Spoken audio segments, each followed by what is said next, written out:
Paris est à vous, l'émission qui donne le meilleur de la région capitale. Karine Vergnol sur BFM Business. Et bientôt, en banlieue parisienne, ouvrira une nouvelle école de gastronomie et d'excellence à la française. Qualificateur, bonjour. Bonjour. Vous êtes le président du groupe Axelis, spécialisé en immobilier, gestion hôtelière et restauration. Et vous êtes donc le fondateur de cette école de gastronomie Ferrières. Tout simplement, c'est son nom, elle est installée à Ferrières-en-Brie. Elle devra ouvrir ses portes à l'automne 2015. On est en Seine-et-Marne, à 25 km de Paris. Quelle est l'idée ? L'idée vient pour moi d'une petite anomalie. C'est que nous vivons en France, dans le pays qui reçoit le plus de tourisme et de touristes, qui est le plus grand pays à ce niveau-là, dans le pays de la gastronomie, de la restauration, dans le pays du luxe. Et donc, quand j'étais moi-même directeur général d'hôtel, quand on devait embaucher des jeunes diplômés efficaces et opérationnels, on se tournait vers des grandes institutions suisses. Donc j'ai toujours trouvé que c'était quelque chose d'anormal. Il y a quand même des choses en France, l'Institut Paul Bocuse, l'école Ferrandi à Paris, pour ne citer que. Parfaitement. Et écoutez, il y a des très très belles écoles déjà en France, et je trouve qu'il n'y en a pas assez. Et donc je trouve une de plus qui défend l'excellence à la française, c'est pas une de trop. Alors du coup, puisque excellence à la française, vous vous installez aussi dans un château, dans une ancienne demeure du baron de Rothschild, rétrocédée par la famille à la ville de Ferrières en 2012.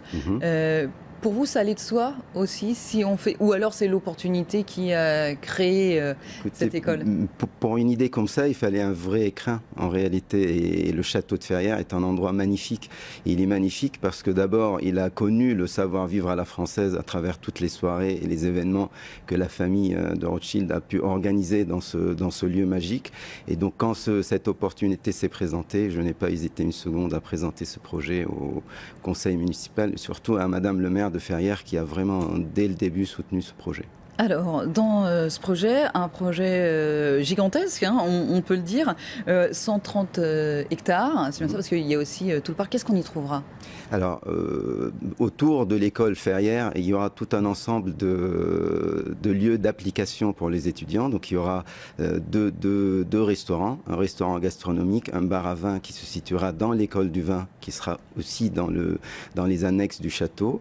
Au sein de ce château, il y aura des lieux de réception, d'événements, des boutiques pour des produits dérivés, des serres pour fabriquer nos propres produits, où les étudiants pourront à la fois participer à tout un processus, je dirais, de fabrication jusqu'à la vente, pour aller jusqu'à le management du luxe. Et donc, sur ce site aussi, il y aura un campus, le campus Ferrières, avec 10 000 m² qui seront construits.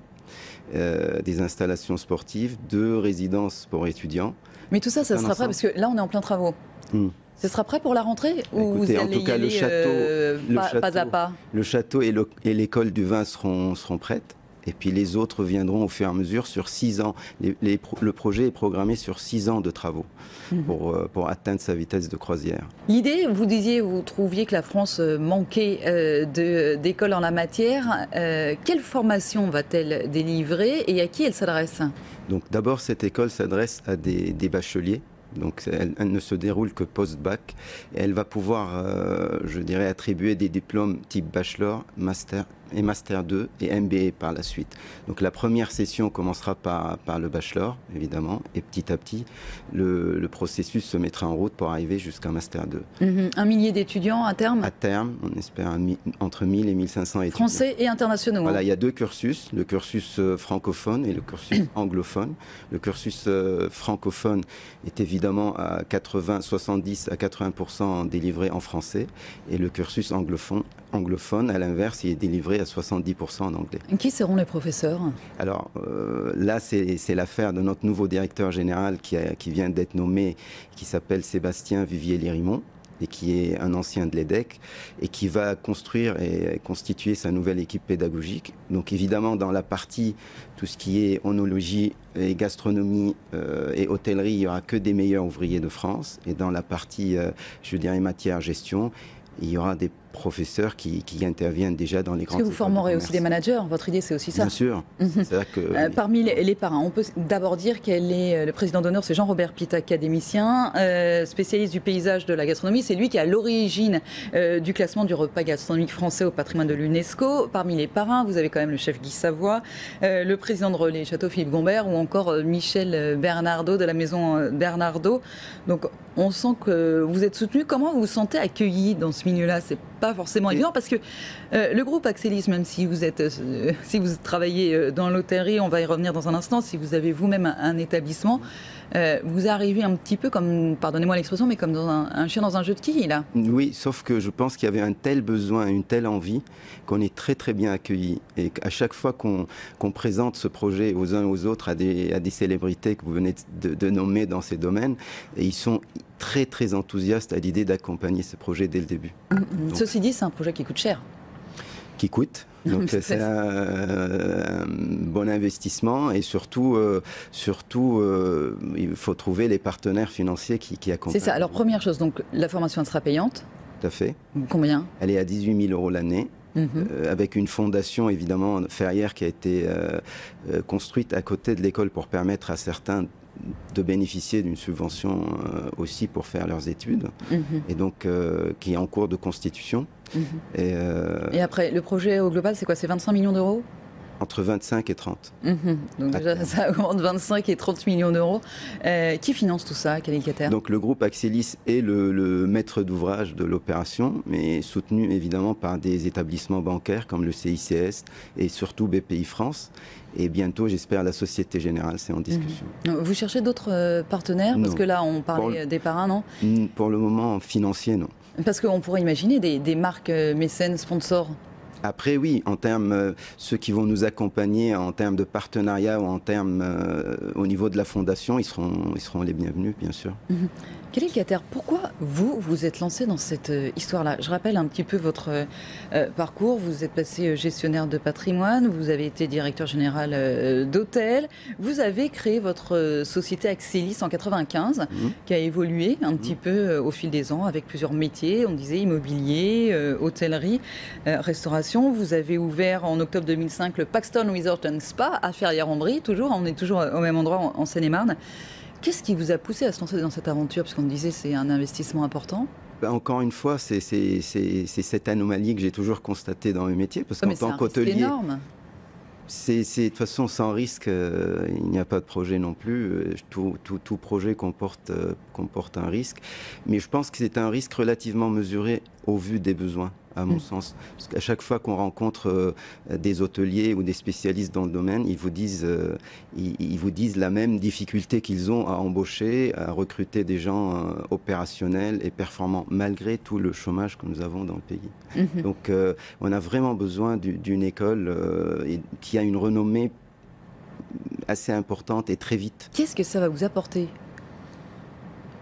D'abord, la transmission du savoir est toujours quelque chose d'assez extraordinaire. Moi-même, j'ai fait des études assez longues, j'ai enseigné et je suis très sensible à l'idée. Et au-delà de ça, je pense que refaire vivre aussi ce lieu qui était le château de Ferrières, c'est aussi une aventure extraordinaire. C'est ça, vous avez de véritables accroches dans le coin. Votre siège social, il est à Bussy sans avoir, pour ceux qui connaissent un petit peu la géographie. J'avais à Marne-la-Vallée il y a 20 ans et j'y suis encore. C'est ça. Donc Ferrières-en-Brie, ça va devenir la ville de Cali-le-Cataire, là? Non, pas la ville de Cali-le-Cataire. La ville surtout de Ferrières, qui est l'école qui, j'espère, sera vue de très très loin.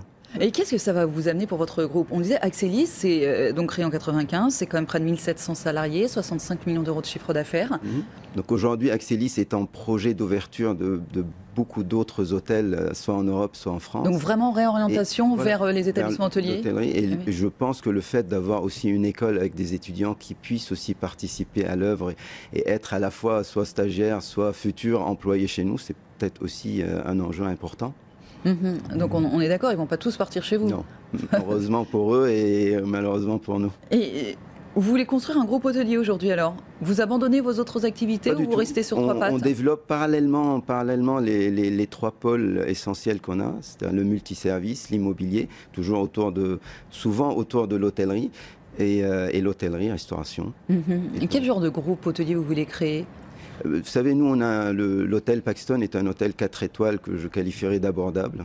Donc, et c'est ce type de produit que nous souhaitons développer parce qu'on est en permis de construire sur Barcelone, on est en discussion sur Lyon et sur d'autres villes actuellement. Ils auront pour nom Paxton également ? Oui. D'accord. Paxton est le nom de la ville. Donc Paxton Barcelone, Paxton Lyon, Paxton... D'accord, donc voilà. On est vraiment parti. Et l'avantage, vous parliez du multiservice, ça aussi, ça vous sert pour les établissements hôteliers ? D'abord, nos clients sont des hôteliers. Bien sûr. Dans le pôle multiservice, donc on connaît bien la problématique d'un hôtelier, qu'elle soit interne ou externe. Et donc, on est nous-mêmes aussi hôteliers. Donc, l'immobilier, c'est intéressant aussi pour l'hôtellerie. En fait, vous êtes en train de créer un groupe intégré. Il manquait que la formation. Exactement. D'accord. Votre objectif, vous en avez beaucoup bien sûr, Khalil Kater, vous allez vous arrêter où? L'idée c'est d'arriver à quoi? J'espère ne jamais m'arrêter, surtout. Donc, mais il n'y a pas d'objectif dans ce sens. L'objectif, tant qu'il y a la passion, l'envie et les possibilités, donc il faut que le groupe soit toujours assez rentable pour pouvoir mener des nouveaux projets. C'est le seul souci qu'on a aujourd'hui. Oui, bien sûr, parce que pour investir effectivement sur cette école ferrière... Et tant qu'on est rentable, les partenaires financiers suivront. Et pour l'école ferrière, vous vous donnez combien de temps pour réussir ce pari? Nous avons fixé 6 à 7 ans pour arriver à cette vitesse de croisière, pour être autour de 1000 étudiants sur site. Avec tout ce que nous venons d'évoquer. Elle dépendra de Marne-la-Vallée, c'est ça, de l'université. Ça dépendra de l'université de Marne-la-Vallée. Non, pas du tout. Non. On est en discussion très proche avec l'UPEM, qui est l'université de Marne-la-Vallée, pour avoir une double diplomation. C'est-à-dire que systématiquement, un étudiant de chez nous sortira diplômé de l'université de Marne-la-Vallée, ce qui nous permettra d'avoir tous les agréments éducation nationale. C'est une reconnaissance du diplôme, exactement, parce que c'est toute la difficulté aussi avant de se faire reconnaître à travers le monde. Ou 5 ans de fonctionnement avant d'arriver à ces agréments-là normalement. Et les étudiants seront logés sur place ? Alors nous aurons la possibilité de les loger s'ils le souhaitent, dans les résidences pour étudiants, ou sinon ils pourront se loger par eux-mêmes s'ils le souhaitent. Sinon on rappelle c'est juste 25 km de Paris, Ferrières-en-Brie. Allez, notre petit questionnaire sur Paris justement. BFM Business, Paris en question. Si on regarde Paris au cœur, Khalil Kater, votre quartier préféré à Paris? Moi, j'adore le boulevard Saint-Germain, tout le quartier Saint-Germain. Voilà, c'est l'éternel étudiant qui se retrouve ici. Vous qui êtes hôtelier, donc qui aimez la restauration, vous avez un restaurant préféré à Paris? J'aime beaucoup de restaurants à Paris, évidemment, sans vouloir fâcher les uns et les autres, mais mes 2 restaurants préférés sont les Bouquinistes et le Relais du Plaza. J'adore ces 2 restaurants. Qu'est-ce qui vous agace à Paris? Vous qui êtes plutôt du côté du Grand Paris, de la région francilienne, vous devez regarder ça de l'extérieur, justement. Quand on regarde Paris depuis Bussy sans avoir... Je passe mon temps à rentrer et à sortir sur Paris. Pas toujours aussi facile que ça. Mais sinon, c'est toujours un plaisir énorme de rentrer sur Paris. C'est toujours... L'école s'appellera Ferrières Paris. Est-ce qu'on accole un petit peu? Alors, ça s'appellera Ferrières, l'école de l'excellence à la française, et en sous-titre Paris. Khalil Kater, merci beaucoup à vous, président du groupe Axelis et fondateur de l'école Ferrières. Merci à vous. Paris est à vous. L'émission qui donne le meilleur de la région capitale.